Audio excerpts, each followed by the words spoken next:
¿Era ese acontecimiento?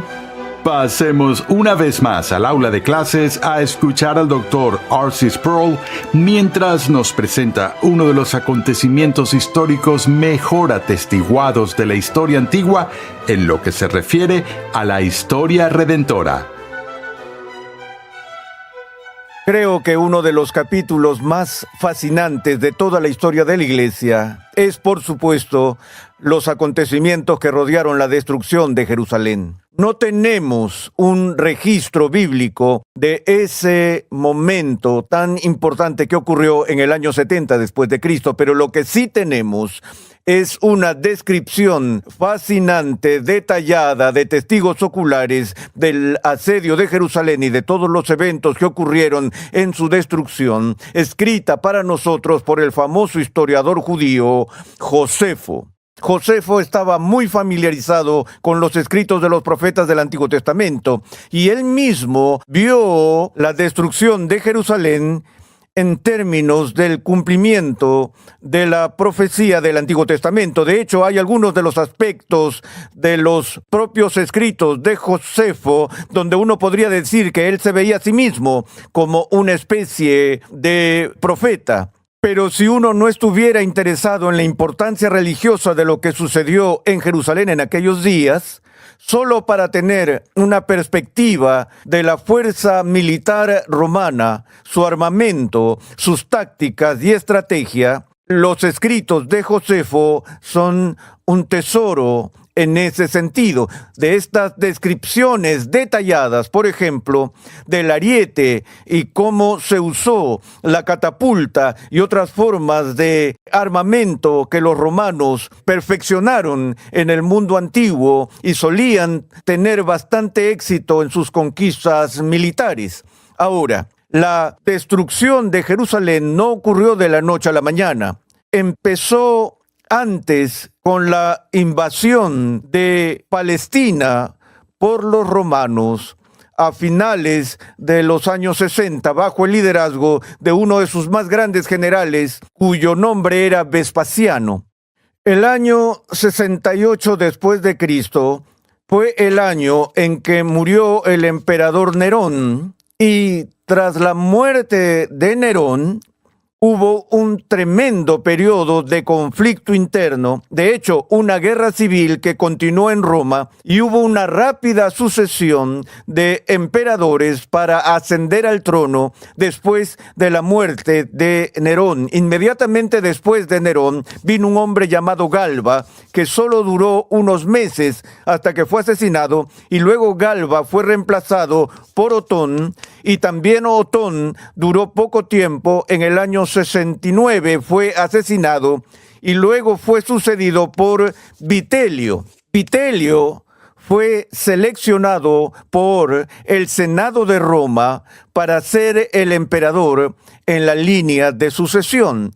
Pero los militares de entonces rechazaron a Vitelio y llamaron a Vespasiano, su general favorito, para que volviera de su invasión de Palestina con el fin de convertirse en el emperador. Así lo hizo Vespasiano, dejó el campo de batalla, regresó y fue aclamado emperador de Roma y trajo algo de estabilidad una vez más al Imperio Romano, y reinó como emperador desde el año 69 después de Cristo hasta el año 79 después de Cristo, después de lo cual fue sucedido por su hijo Tito.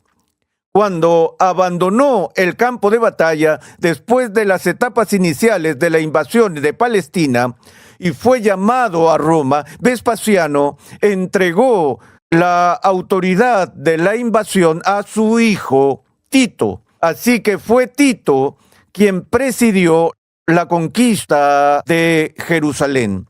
Pero lo que sucedió fue que cuando los romanos invadieron, entraron en Palestina y sistemáticamente sitiaron y conquistaron pueblo tras pueblo tras pueblo y aldea tras aldea, mientras se dirigían a la ciudadela principal de la fuerza judía, que estaba, por supuesto, en Jerusalén. Ahora, uno de los previos conflictos clave, previo a la invasión, mientras Vespasiano todavía estaba al mando, fue la conquista de la ciudad de Jotapata, que estaba en la parte norte del país y que fue gobernada por el general Josefo. Según los registros de Josefo, más de 40,000 de sus compatriotas fueron asesinados en la destrucción total de Jotapata, y parte de esto se debió a la feroz resistencia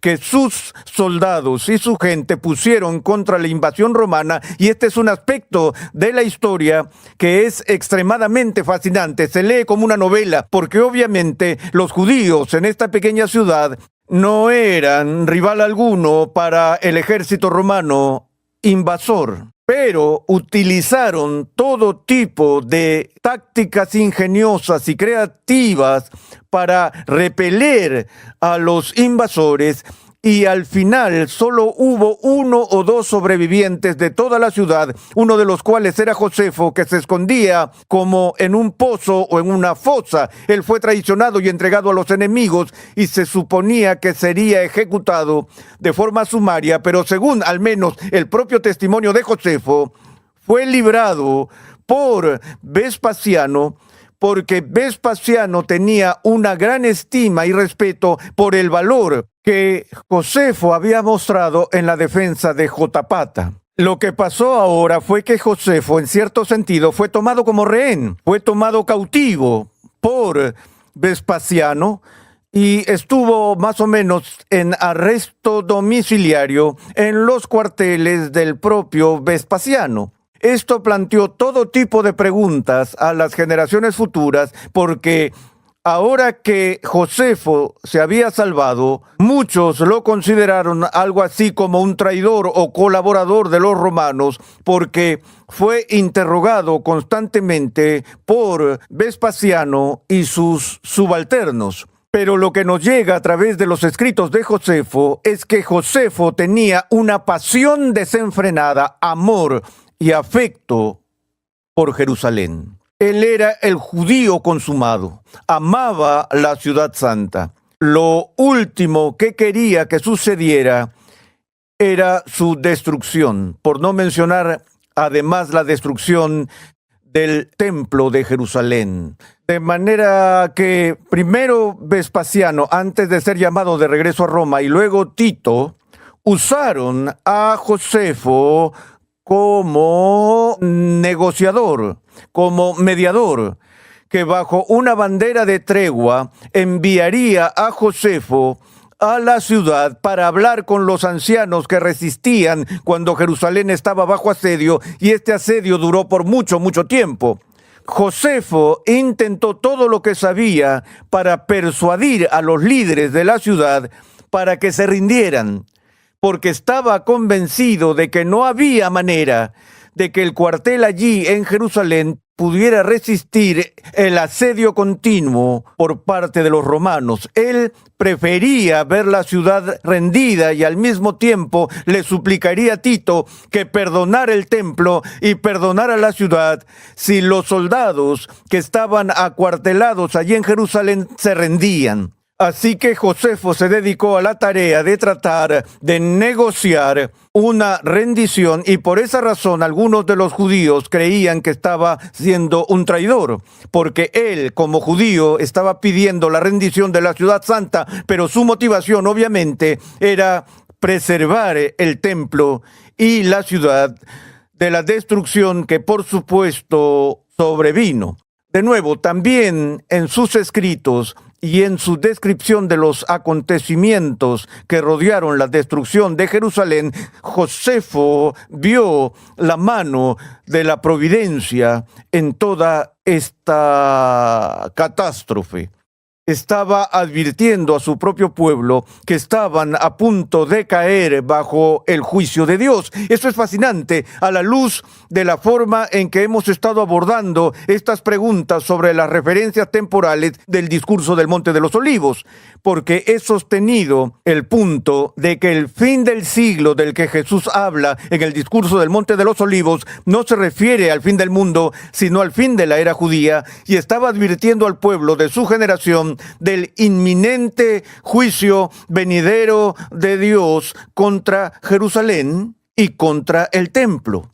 Y desde una perspectiva judía, Josefo estaba haciendo el mismo tipo de advertencia a su pueblo, viendo los pasajes del Antiguo Testamento y de los profetas del Antiguo Testamento para advertir a la gente que este era el juicio prometido contra la impiedad de esa generación. También es significativo al leer esto y ver algunos de los detalles que cuando Jesús habló de esa generación particular de israelitas, habló de ellos como malvados en un grado sin precedentes. Josefo hace la misma evaluación contra sus contemporáneos, diciendo que eran los más malvados de todos. Ahora, me gustaría tomarme un tiempo para ver algunas de las profecías específicas o declaraciones y descripciones que surgieron de los escritos de Josefo, y no solo los de Josefo,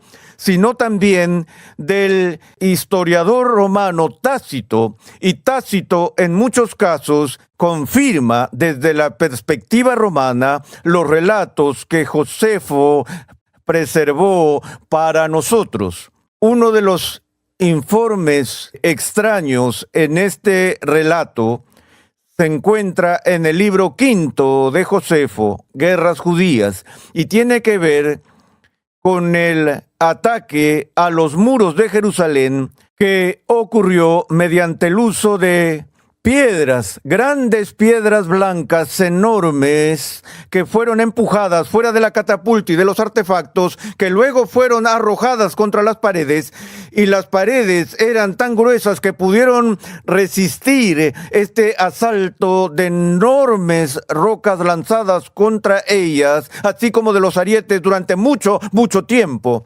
Como comentario a esto, recordemos que las paredes del templo estaban hechas de lo que ahora los historiadores llaman piedras herodianas. Este era el templo herodiano, y las piedras individuales que componían ese templo eran absolutamente enormes, eran de tamaño gigante. Si echas un vistazo a tu sala y ves toda tu pared en términos de su ancho y alto, e imaginas eso como una piedra en una pared de unos 13 a 20 metros de profundidad y grosor, entonces tienes una idea de las piedras inmensas que se utilizaron para la construcción de los muros de Jerusalén y del templo. Por lo tanto, no es sorprendente que estos muros se mantuvieran tan firmes contra los ataques de los romanos. Por supuesto, estas piedras que fueron lanzadas por los artefactos no solo fueron lanzadas contra las paredes,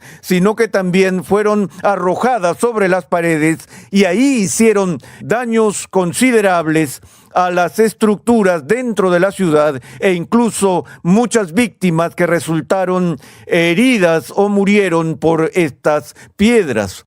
Ahora, en el fascinante aluvión de piedras que vino, según la descripción de Josefo, de que eran como piedras de granizo, rocas blancas, según su relato, dijo que los judíos al principio vieron la llegada de las piedras porque eran de color blanco, y que no solo podían ser percibidas por el gran ruido que hacían, sino que podían ser vistas antes de caer por su brillo. En ese sentido, los guardias que estaban sentados en las torres avisaban cuando los artefactos la lanzaban y una piedra salía de ellos, y gritaban en voz alta como una advertencia a los que estaban allí: la piedra viene. Es una simple advertencia: la piedra viene. Así que los que estaban en su camino se levantaban y se arrojaban al suelo como les era posible y se protegían de esa manera. La piedra caía y no les hacía daño. Ahora, un estudioso descubrió que hay una variante en la traducción de este registro y que ciertos manuscritos, en lugar de leer las palabras, la piedra viene, que las palabras que se usaron fueron el Hijo viene. Otra vez, el Hijo viene. Había quienes creían que esto se relacionaba con una tradición que se había desarrollado desde tiempos pasados, según un historiador, que el apóstol Jacobo, quien era hermano de Cristo, testificó públicamente en el templo, y citó, que el Hijo del Hombre estaba a punto de venir en nubes del cielo, y selló este testimonio con su propia sangre. Parece altamente probable, escribe un historiador, que los judíos, en su blasfemia desafiante y desesperada, al ver esta masa blanca que se precipitaba por el aire, levantaron el grito, el Hijo viene, como burla de los cristianos que habían predicho el regreso de Jesús. Entonces, puedes tomar eso por lo que es. Ciertamente hay controversia al respecto, pero además de estos detalles, Josefo nos habla de una severa hambruna que vino sobre los habitantes, en la que muchas personas murieron de hambre en Jerusalén debido al prolongado asedio. Si alguna vez has estado en Palestina, tal vez has visitado el Monte de los Olivos. Y el Monte de los Olivos se llamaba el Monte de los Olivos, donde estaba el huerto de Getsemaní, el huerto del lagar, donde Jesús fue para su agonía en oración la noche en la que fue traicionado. Que en toda esa ladera, a lo largo del Valle de Jerusalén, justo al otro lado de Betania, había un enorme bosque denso con estos enormes y gigantes olivos que tendrían 300 o 400 años. Si vas allí hoy, no verás un solo olivo en el Monte de los Olivos, y eso es porque durante el asedio, que duró mucho tiempo, los romanos cortaron sistemáticamente cada árbol en esa ladera y usaron la madera como leña para mantenerse calientes. Ese es otro de los detalles que aprendemos del relato de Josefo. Pero por supuesto, cuando la hambruna se volvió tan severa, la gente recurrió al canibalismo. Y Josefo cuenta la historia de una mujer que estaba amamantando a su bebé, y ella, en un momento de gran inanición, asó a su propio bebé y se lo comió. Y fue ese tipo de sucesos que él registró como parte de las atrocidades que ocurrieron. Pero una vez más, quizás el problema más difícil que hemos enfrentado, ya con el discurso del Monte de los Olivos y su aplicación a la destrucción de Jerusalén, fueron las predicciones de Jesús con respecto a las señales en el cielo, las perturbaciones astronómicas. Una de las partes fascinantes del registro histórico de lo que sucedió se encuentra tanto en los escritos de Josefo como en los escritos de Tácito. Tácito nos dice, por ejemplo, que hubo señales que ocurrieron en el cielo con respecto a un cometa que había ocurrido antes. Alrededor del año 60 después de Cristo, durante el reinado de Nerón, se observó un cometa durante algún periodo de tiempo en el cielo, y para el público en ese momento vieron esto como un presagio de un cambio radical que pronto ocurriría en la escena política. Tácito dice, como si Nerón ya estuviera destronado, los hombres empezaron a preguntar quién podría ser su sucesor, y Nerón tomó en serio la amenaza del cometa. No se arriesgó como Suetonio también relató. Todos los hijos de los hombres condenados fueron desterrados de Roma y muertos de hambre o envenenados bajo Nerón, y Nerón sobrevivió al cometa por varios años. Luego apareció el cometa Halley en el año 66 después de Cristo, después de lo cual Nerón se suicidó. Muchos historiadores han vinculado esa aparición del cometa Halley con el suicidio de Nerón. Ahora, tal vez el registro más extraño de todo lo que nos llega de la pluma de Josefo está en un párrafo con el que concluiré esta serie o esta sección leyéndola porque es muy extraordinaria. Josefo escribe estas palabras. Además de estas cosas, refiriéndose a los cometas y demás, unos días después de esa fiesta, en el 1º y 20º día del mes de Artemisa, apareció un cierto fenómeno prodigioso e increíble. Supongo que ese relato parecería ser una fábula si no lo relataran quienes lo vieron y si los eventos que le siguieron no fueran de una naturaleza tan considerable como para merecer tales señales. Porque antes de la puesta del sol se vieron carros y tropas de soldados con su armadura corriendo entre las nubes y rodeando las ciudades. Además, en esa fiesta que llamamos Pentecostés, cuando los sacerdotes iban de noche al atrio interior del templo, como era su costumbre realizar sus sagradas ministraciones, dijeron que en primer lugar sintieron un temblor y oyeron un gran ruido. Y después de eso oyeron el sonido de una gran multitud diciendo, cito, eliminémoslos de aquí.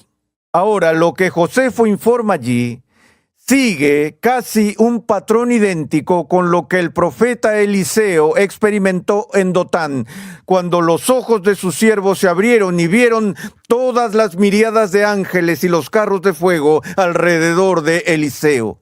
Y los juicios en Ezequiel de la partida del Espíritu Santo de la ciudad de Jerusalén y las palabras de juicio de Dios y Cabod sobre irse, nos vamos. Lo que me parece fascinante de este breve informe de Josefo es su propia reticencia obvia a informarlo, porque siente que es tan extraordinario que la gente pensará que está loco por contar esa historia. Pero como él dice, se vio obligado a contarlo por dos razones. Uno, porque mucha gente fue testigo de ello, y dos, porque era coherente con la gravedad de este momento histórico. Entonces, así ve en la caída de Jerusalén y en la destrucción del templo un acto divino de venganza contra su propio pueblo.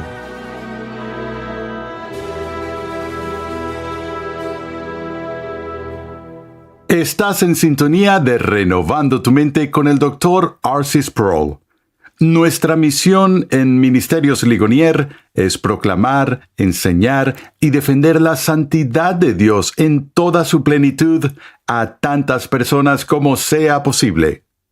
Te invitamos a escuchar 5 minutos en la historia de la Iglesia con Steve Nichols. Este podcast semanal ofrece una mirada informal e informativa a la historia de la Iglesia. Acompáñanos cada semana mientras hacemos una breve pausa en el presente para explorar el pasado. Viaja en el tiempo mientras observamos a las personas, los acontecimientos e incluso los lugares que han dado forma a la historia del cristianismo.